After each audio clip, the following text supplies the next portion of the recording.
नमस्कार दोस्तों, स्वागत है आप सभी का स्मार्ट क्लास के कॉल एग्जाम पर। और आप देख रहे हैं यूपी ट्रिपल एस की पेट 2023 की टेस्ट सीरीज। और इसमें दोस्तों ग्राम पंचायत अधिकारी के भी संबंधित प्रश्नों को इंक्लूड किया गया है। तो आइए ज़्यादा टाइम को वेस्ट न करते हुए आज के टेस्ट को स्टार्ट करते हैं दोस्तों। आज की टेस्ट सीरीज में प्रश्न संख्या 1 इस प्रकार है। उत्तर प्रदेश में प्रत्येक ग्राम पंचायत में कितनी समितियों का गठन किया गया है? विकल्प 1 है 5, विकल्प 2 है 6, विकल्प 3 है 7, विकल्प 4 है 8। उत्तर प्रदेश में प्रत्येक ग्राम पंचायत में 6 समितियों का गठन किया गया है। सही आंसर है विकल्प संख्या 2। तो ये 6 समिति है दोस्तों। 1 है नियोजन एवं विकास समिति, 2 निर्माण कार्य समिति, 3 है शिक्षा समिति, 4 प्रशासनिक समिति, 5 स्वास्थ्य एवं कल्याण समिति, 6 जल कर समिति। तो आइए दोस्तों इन समितियों के बारे में एक बार विस्तार से चर्चा कर लेते हैं। पहला है नियोजन एवं विकास समिति।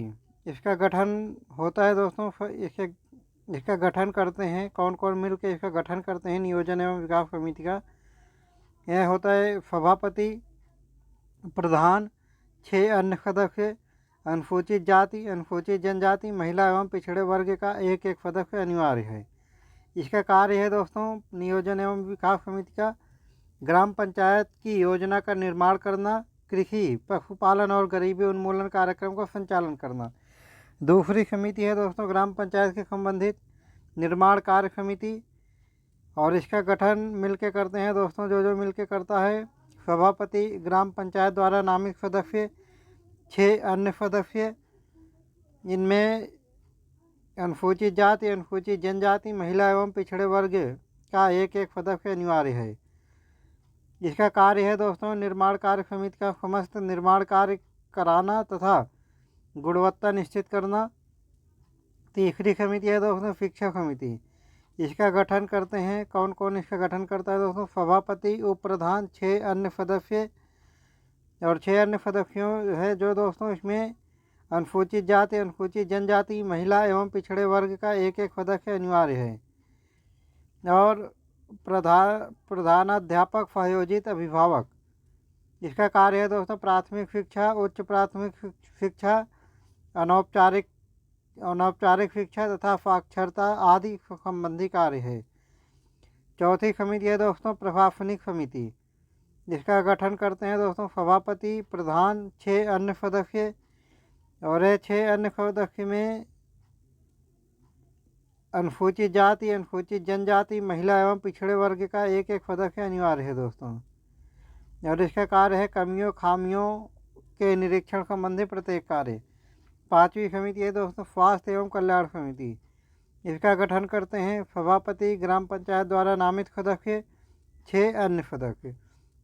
और 6 अन्य सदस्य में दोस्तों अनुसूचित जाति, अनुसूचित जनजाति, महिला एवं पिछड़े वर्ग का एक एक सदस्य अनिवार्य है।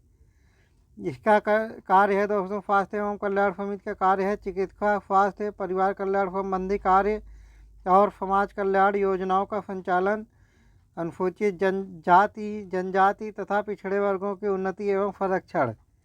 6ठी समिति है दोस्तों जल कर समिति। इसके सदस्य हैं दोस्तों सभापति, ग्राम पंचायत द्वारा नामित सदस्य, यानी कि जो सभापति है वो ग्राम पंचायत द्वारा नामित होगा, 6 अन्य सदस्य। और 6 अन्य सदस्यों में दोस्तों एक अनुसूचित जाति, अनुसूचित जनजाति, महिला एवं पिछड़े वर्ग का एक एक सदस्य अनिवार्य है।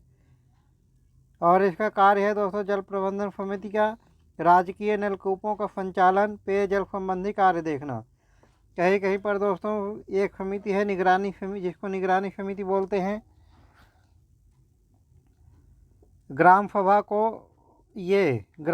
को ग्राम पंचायत द्वारा किए गए या किए जा रहे कार्यों, स्कीमों और अन्य कार्यकलापों की देखरेख के लिए निगरानी समितियों के गठन का अधिकार है।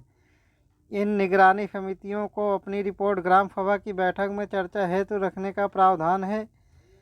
इन निगरानी समितियों के सदस्य मुखिया, उप मुखिया और ग्राम पंचायत के निर्वाचित सदस्यों को छोड़कर ग्राम सभा का कोई भी सदस्य हो सकता है। आइए दोस्तों ग्राम पंचायत के बारे में एक बार विस्तार से चर्चा कर लेते हैं, क्या क्या इम्पोर्टेंट है। पंचायत की संरचना होती है दोस्तों ग्राम पंचायत, पंचायत समिति और जिला पंचायत। आइए इसके बारे में एक बार विस्तार से चर्चा कर लेते हैं।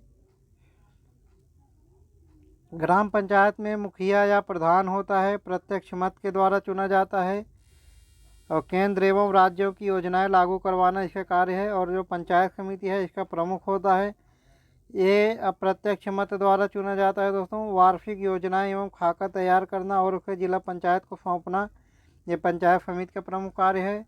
तीसरा जिला पंचायत है दोस्तों। पंचायत इसका प्रमुख अध्यक्ष होता है और ये निर्वाचित सदस्य होते हैं। इसमें महिलाओं के लिए 1/3 स्थान आरक्षित होते हैं। अप्रत्यक्ष मत के द्वारा चुनाव होता है, पर्यवेक्षक एवं समन्वयक के रूप में कार्य करता है दोस्तों ये। और उत्तर प्रदेश पंचायत विधि संशोधन अधिनियम 1994 के अनुसार पंचायती राज व्यवस्था की मूल इकाई ग्राम होती है। मूल इकाई यानी कि मूलभूत इकाई ग्राम होती है। प्रत्येक ग्राम सभा अपने अपने सदस्यों में से एक व्यक्ति को 5 वर्ष के लिए प्रधान निर्वाचित करती है। ग्राम प्रधान वही व्यक्ति चुना जाता है जिनकी आयु 21 वर्ष से कम न हो। ग्राम पंचायत में ग्राम सभा को कार्यकारिणी समिति कहा जाता है। ग्राम पंचायत में एक प्रधान तथा 9 से लेकर 15 सदस्य होते हैं। 1000 की जनसंख्या पर 9 सदस्य, 1000 से अधिक परंतु 2000 से कम जनसंख्या पर 11 सदस्य, 2000 से अधिक किंतु 3000 से कम जनसंख्या पर 13 सदस्य तथा 3000 से अधिक जनसंख्या वाले गांवों में ग्राम पंचायत में 15 सदस्य होते हैं।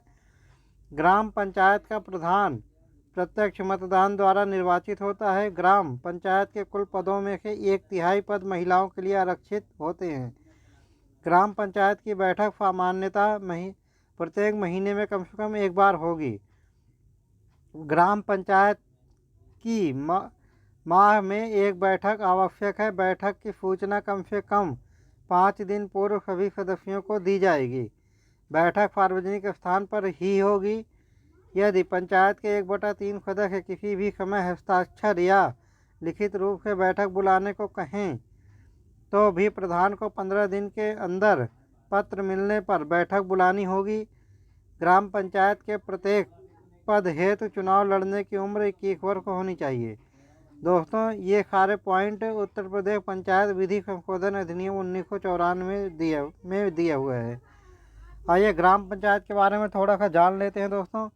उत्तर प्रदेश पंचायत राज अधिनियम 1947 पारित किया गया, जो पंचायत राज अधिनियम के बारे में यह बताता है देश के हर एक गांव में ग्राम पंचायत और ग्राम सभा का गठन किया जाना आवश्यक है। इस अधिनियम की धारा 12 के अनुसार हर गांवों में एक ग्राम पंचायत का गठन किया जाएगा, जो ग्राम सभा के सदस्यों द्वारा ही ग्राम पंचायत के सदस्यों का चुनाव होगा। जिसका मतलब यह है कि जो व्यक्ति ग्राम पंचायत का सदस्य है वही व्यक्ति ग्राम सभा का सदस्य होता है। एक बात ध्यान में रखने योग्य यह है कि ग्राम सभा का हर एक सदस्य ग्राम पंचायत का सदस्य नहीं होता है। गांवों के ग्राम सभा की कार्यकारिणी समिति को ही ग्राम पंचायत कहते हैं। ग्राम पंचायत का गठन दोस्तों धारा 12 के 1 में दिया गया है। देखते हैं क्या दिया गया है, क्योंकि इसकी धारा 12(1) उत्तर प्रदेश पंचायती राज अधिनियम 1947 की धारा 12(1) में दिया गया है। तो देखते हैं दोस्तों इसमें क्या दिया गया है। त्रिस्तरीय पंचायत व्यवस्था की पहली इकाई ग्राम पंचायत में एक प्रधान व कुछ सदस्य होते हैं। ग्राम पंचायत के सदस्यों की संख्या पंचायत क्षेत्र की आबादी के अनुसार निम्न प्रकार होगी। 500 तक दोस्तों पहले जो बताया था वो संशोधन वो उत्तर प्रदेश पंचायत विधि संशोधन अधिनियम 1994 के अनुसार बताया था, लेकिन अभी ये हम लोग चर्चा कर रहे हैं जो उत्तर प्रदेश पंचायती राज अधिनियम 1947 की धारा 12(1) में दिया गया है। यह 500 तक की जनसंख्या पर 5 सदस्य, 501 से 1000 तक की जनसंख्या पर 9 सदस्य, 1001 से 2000 तक की जनसंख्या पर 11 सदस्य, 2001 से 3000 तक की जनसंख्या पर 13 सदस्य, 3001 से 5000 या अधिक की जनसंख्या पर 15 सदस्य। प्रत्येक ग्राम पंचायत का एक कार्यालय होता है जो एक पंचायत सेवक के अधीन होता है। पंचायत सेवक की नियुक्ति राज्य सरकार करती है, इसीलिए उसे राज्य सरकार द्वारा निर्धारित वेतन भी मिलता है। ग्राम सभा की बैठक बुलाने का अधिकार ग्राम प्रधान को होता है। बैठक के लिए कुल सदस्यों की संख्या के 5वें भाग की उपस्थिति जरूरी होती है। ग्राम पंचायत के 1/3 सदस्य किसी भी समय हस्ताक्षर करके लिखित रूप से यदि बैठक बुलाने की मांग करते हैं तो 15 दिनों के अंदर ग्राम प्रधान को बैठक आयोजित करनी होगी।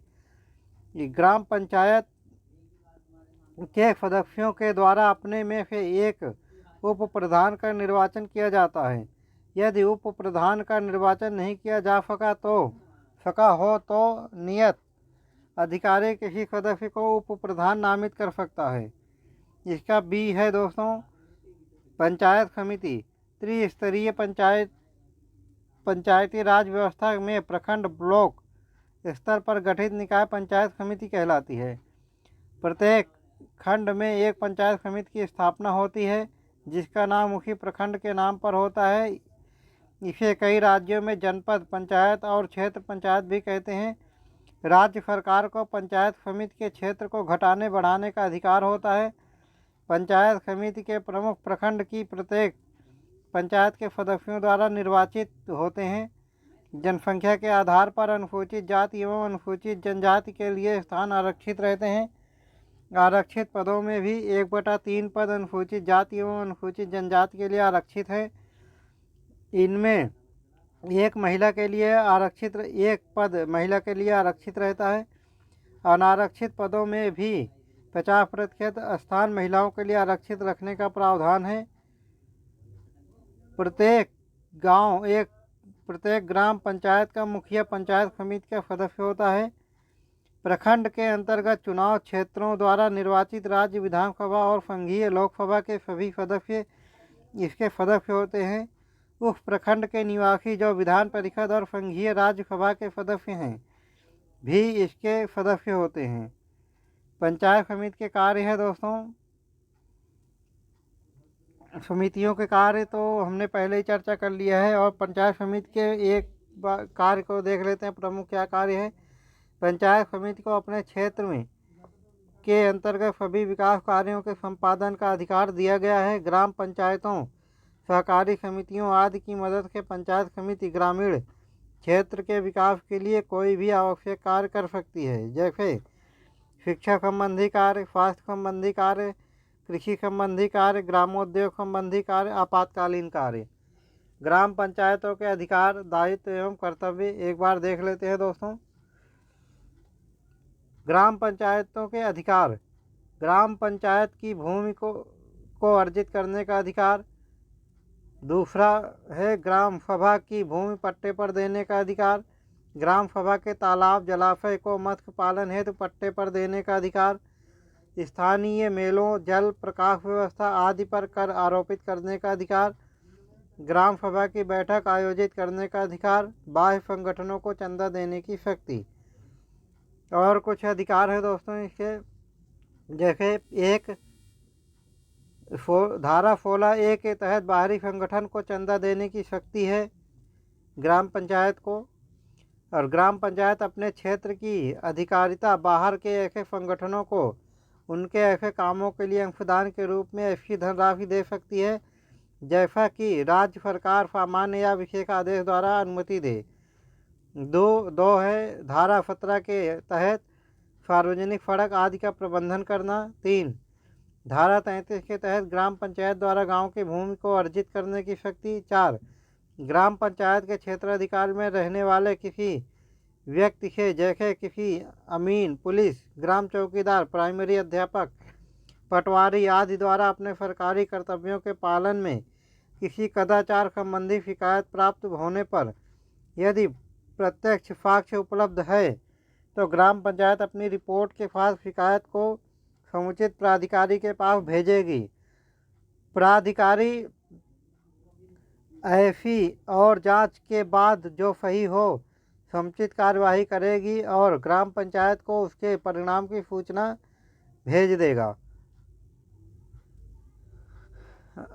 दायित्व दायित्व है दोस्तों, ग्राम पंचायतों के दायित्व हैं सार्वजनिक सड़क, प्रकाश, जल प्रबंधन, ग्रामीण सड़क। दूसरा है दोस्तों दायित्व ग्रामीण कार्यक्रमों का कार्यान्वयन। तीसरा है सार्वजनिक स्थानों पर अतिक्रमण को हटवाने का दायित्व। चौथा है खेल कूद और सांस्कृतिक कार्यक्रम का क्रियान्वयन। पांचवा है दोस्तों सामाजिक कार्य एवं कृषि वानिकी विकास। छठा है सार्वजनिक जल वितरण प्रबंधन। तो दोस्तों इसके जो प्रमुख कार्य हैं ये हमने पहले की वीडियो में चर्चा कर लिया है, जो इसके विषय हैं वही इसके कार्य हैं। तो आज एक बार चलो चर्चा कर ही लेते हैं दोस्तों। पंचायतों के कर्तव्य। ग्राम पंचायतों का गठन विभिन्न उद्देश्यों की पूर्ति हेतु किया गया है। इन उद्देश्यों को पंचायतों द्वारा किए जाने वाले निम्नलिखित कार्यों द्वारा भी स्पष्ट किया जा सकता है। एक है दोस्तों कृषि एवं कृषि का विस्तार। इसके दो भाग हैं दोस्तों, दो प्रमुख कार्य हैं इसके अंतर्गत। एक कृषि और बागवानी का विकास और प्रोन्नति। दूसरा है बंजर भूमि और चारागाह भूमि का विकास और उनके अनधिकृत संक्रमण का प्रयोग की रोकथाम करना। इसका दूसरा कार्य है दोस्तों भूमि विकास, भूमि सुधार का कार्यान्वयन, चकबंदी और भूमि संरक्षण। इसके दो प्रकार हैं दोस्तों। पहला है भूमि विकास, भूमि सुधार और भूमि संरक्षण में सरकार और अन्य एजेंसियों की सहायता करना। दूसरा है भूमि चकबंदी में सहायता करना। इसका तीसरा प्रमुख कार्य है दोस्तों लघु सिंचाई, जल व्यवस्था और जल आच्छादन विकास। इसके भी दो प्रकार हैं। एक लघु सिंचाई परियोजना में जल वितरण में प्रबंध और सहायता करना। दूसरा है लघु सिंचाई परियोजना का निर्माण, मरम्मत और अनुरक्षण, सिंचाई के उद्देश्य के जल आपूर्ति का विनियमन। इसका चौथा प्रमुख कार्य है दोस्तों पंचायत का कर्तव्य जो चौथा है पशुपालन, दुग्ध और कुक्कुट पालन। इसके भी दो टाइप हैं दोस्तों। एक पालतू जानवरों कुक्कुट यानी कि मुर्गियों और अन्य पशुओं की नस्लों का सुधार करना। दो पशु उद्योग, गाँवों में मत्स्य पालन करना। और इसका पांचवा प्रमुख कार्य है दोस्तों मत्स्य पालन, गाँवों में मत्स्य पालन का विकास। छठा प्रमुख कार्य है दोस्तों सामाजिक और कृषि वानिकी। इसके भी दो प्रकार हैं। सड़कों और सार्वजनिक भूमि के किनारों पर वृक्षारोपण और परिरक्षण। दूसरा है दोस्तों सामाजिक एवं कृषि वानिकी और रेशम उत्पादन का विकास और प्रोन्नति। इसका सातवां प्रमुख कार्य है दोस्तों लघु वन उत्पादों की प्रोन्नति और विकास। इसका आठवां प्रमुख कार्य है दोस्तों पंचायत का लघु उद्योग। लघु उद्योगों के विकास में सहायता करना। दो स्थानीय व्यापारों की प्रोन्नति। नौवां कार्य है दोस्तों कुटीर और ग्राम उद्योग। इसके दो भाग हैं। कृषि और वाणिज्यिक उद्योगों के विकास में सहायता करना। दूसरा कुटीर उद्योगों की प्रोन्नति। इसका 10वां प्रमुख कार्य है दोस्तों ग्रामीण आवास। इसके भी दो प्रकार हैं। एक ग्रामीण आवास कार्यक्रमों का कार्यान्वयन। दो आवास स्थलों का वितरण और उनके संबंधित अभिलेखों का अनुरक्षण।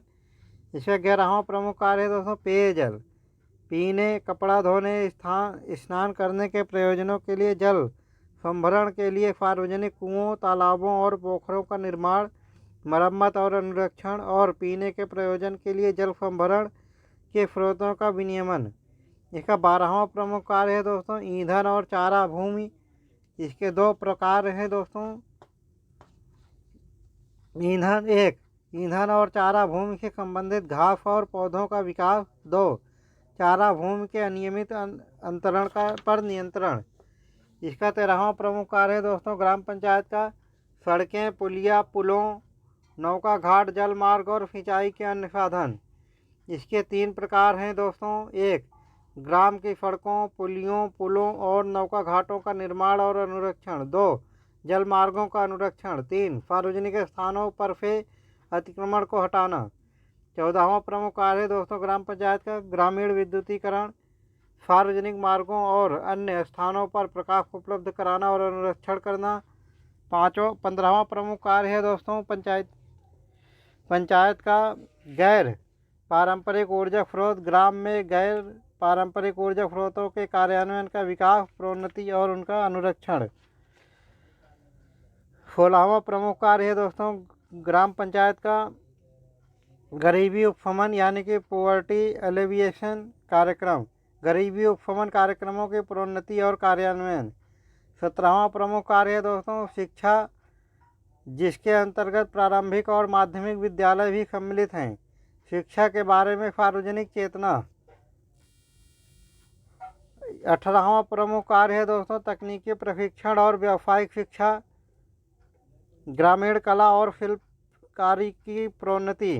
19वां प्रमुख कार्य है दोस्तों प्रौढ़ और अनौपचारिक शिक्षा, प्रौढ़ साक्षरता की प्रोन्नति। 20वां प्रमुख कार्य है दोस्तों ग्राम पंचायत के कार्यों की चर्चा कर रहे हैं हम दोस्तों। 20वां है पुस्तकालय, पुस्तकालय और वाचनालयों की स्थापना और अनुरक्षण। 21वां प्रमुख कार्य है दोस्तों खेल कूद और सांस्कृतिक कार्य। इसके 3 प्रकार है दोस्तों। एक है सामाजिक और सांस्कृतिक क्रियाकलापों की प्रोन्नति। 2 विभिन्न त्योहारों पर सांस्कृतिक संगोष्ठियों का आयोजन। तीसरा है दोस्तों खेल कूद के लिए ग्रामीण क्लबों की स्थापना और अनुरक्षण। इसका 22वां प्रमुख कार्य है दोस्तों बाजार और मेले, पंचायत क्षेत्रों में मेलों, बाजारों और हाटों का विनियमन। इसका 23वां का प्रमुख कार्य है दोस्तों चिकित्सा और स्वच्छता। इसके 5 प्रकार हैं। 1 ग्रामीण स्वच्छता की प्रोन्नति। 2 महामारियों के विरुद्ध रोकथाम। 3 मनुष्य और पशु टीकाकरण के कार्यक्रम। 4 छुट्टा पशुओं के विरुद्ध निवारक कार्यवाही। 5 जन्म, मृत्यु और विवाह का रजिस्ट्रीकरण। 24वां प्रमुख कार्य है दोस्तों परिवार कल्याण कार्यक्रमों की प्रोन्नति और क्रियान्वयन। 25वां प्रमुख कार्य है दोस्तों आर्थिक विकास के लिए योजना, ग्राम पंचायत के क्षेत्र के आर्थिक विकास के लिए योजना तैयार करना। 26वां प्रमुख कार्य है दोस्तों ग्राम पंचायत का प्रसूति और बाल विकास। 1 ग्राम पंचायत स्तर पर महिला एवं बाल विकास कार्यक्रमों के क्रियान्वयन में भाग लेना। 2 बाल स्वास्थ्य और पोषण कार्यक्रम की प्रोन्नति। इसका 27वां प्रमुख कार्य है दोस्तों ग्राम पंचायत का समाज कल्याण, जिसके अंतर्गत विकलांगों और मानसिक रूप से मंद व्यक्तियों का कल्याण भी सम्मिलित है। इसके 2 प्रकार हैं। 1 वृद्धावस्था में विधवा पेंशन योजनाओं में सहायता करना। 2 विकलांगों और मानसिक रूप से मंद व्यक्तियों के कल्याण को सम्मिलित करते हुए समाज कल्याण कार्यक्रमों में भाग लेना। इसका 28वां प्रमुख कार्य है दोस्तों ग्राम पंचायत का कमजोर और विशिष्टतया अनुसूचित जातियों और अनुसूचित जनजातियों का कल्याण। इसके 2 प्रमुख प्रकार हैं दोस्तों। 1 अनुसूचित जातियों, अनुसूचित जनजातियों और समाज के अन्य कमजोर वर्गों के लिए विशिष्ट कार्यक्रमों के कार्यान्वयन में भाग लेना। 2 सामाजिक न्याय के लिए योजनाओं की तैयारी और कार्यान्वयन। 29वां प्रमुख कार्य है दोस्तों सार्वजनिक वितरण प्रणाली। इसके 2 प्रकार हैं दोस्तों। 1 अत्यावश्यक पशुओं के वितरण के संबंध में सार्वजनिक चेतना की प्रोन्नति। 2 सार्वजनिक वितरण प्रणाली का अनुश्रवण यानी कि दोस्तों मॉनिटरिंग। इसका 30वां और प्रमुख कार्य है सामुदायिक आस्तियों का अनुरक्षण। आस्तियों यानी कि एसेट्स, सामुदायिक आस्तियों यानी कि एसेट्स का परिरक्षण और अनुरक्षण। तो दोस्तों आज के टेस्ट सीरीज में एक ही प्रश्न था जिसकी हमने बहुत ही डिटेल में चर्चा की और आज का टेस्ट इसी के साथ में समाप्त होता है। दोस्तों अगर आपको इस टेस्ट में सहायता मिल रही और आप इस प्रकार के टेस्ट को लगातार पाना चाहते हैं और वो भी सबसे पहले, तो हमारे YouTube channel smart classes call exam को लाइक, सब्सक्राइब और शेयर ज़रूर करें। कल फिर मिलते हैं दोस्तों इसी समय पर और अगली दूसरी वीडियो के साथ, अन्य नेक्स्ट वीडियो के साथ। तब तक के लिए जय हिंद दोस्तों, धन्यवाद।